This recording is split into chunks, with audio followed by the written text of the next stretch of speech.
रांची सदर विधायक रवि शर्मा ने उत्तर प्रदेश की भाजपा सरकार के 8 साल को बेमिसाल बताया।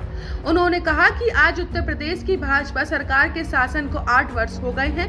जो काम उत्तर प्रदेश के मुख्यमंत्री योगी आदित्यनाथ ने किया है वह काम बसपा व सपा भी अपने शासन के दौरान कर सकती थी, लेकिन उन्होंने सिर्फ प्रदेश को लूटने का काम किया। सपा बसपा जानते थे कि उनकी सरकार सिर्फ 5 साल की है, इसलिए उन्होंने प्रदेश को जमकर लूटा। उन्होंने कहा कि सपा और बसपा ने जाति तुष्टीकरण व संप्रदाय दृष्टिकरण का कार्य किया। उन्होंने प्रदेश में रहने वाले लोगों के जीवन को अंधकार में कर दिया था। विधायक ने अपनी विधानसभा में कराए एक विकास कार्य को गिनाया। इस मौके पर एमएलसी रमा निरंजन, संजीव तिवारी, सौरभ मिश्रा भी मौजूद रहे। उन्होंने और क्या कहा, देखिए रवि शर्मा के साथ RN शर्मा की इस रिपोर्ट में। 8 साल बेमिसाल, योगी सरकार के 8 साल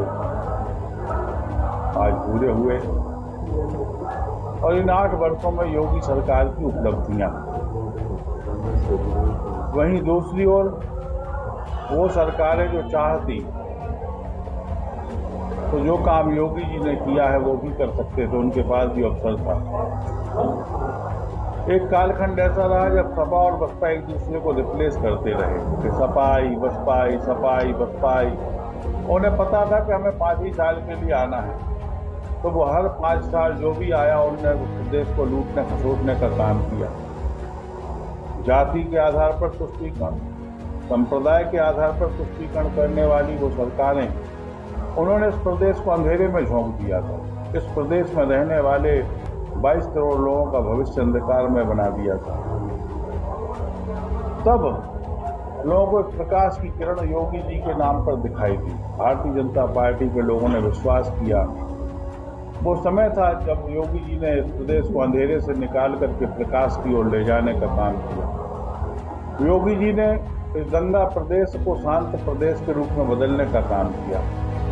आदरणीय योगी आदित्यनाथ जी ने उद्योग के माहौल को जिन्होंने बिगाड़ दिया था, जिन्होंने कानपुर जैसे बड़े शहर को, जिसे मैनचेस्टर बोलते थे, उस कानपुर से उभरते हुए उद्योग धंधे, हरुआ सुमेरपुर से उभरती हुई फैक्ट्रियाँ, उदय से पलायन करता हुआ उद्योगपति, उन सबको यदि रोकने का काम किया है तो भारतीय जनता पार्टी की सरकार ने किया है। आज वो सरकारें जो पश्चिमी और पूर्वी उत्तर प्रदेश में दंगा करवा करके सांप्रदायिक तुष्टीकरण करके वोट झटकती थी और वोट झटक करके उन्हें मालूम था कि हमें 5 साल रहना है, तो सरकारें भ्रष्टाचार में लिप्त हो जाती थी। उनके मंत्री लोग जेल जाते थे लगातार। आप सबकी जानकारी है कौन कौन से मंत्री उन सरकारों के जेल गए। उनके भ्रष्टाचार का ही वो परिणाम था। लेकिन आज मैं कह सकता हूँ कि 8 वर्षों की योगी आदित्यनाथ जी की सरकार में जेल जाना तो छोड़ो, किसी मंत्री और विधायक के ऊपर लोग आरोप भी नहीं लगा पाए, क्योंकि ये ईमानदार सरकार है, ये जनता के लोक कल्याण को करने वाली सरकार है।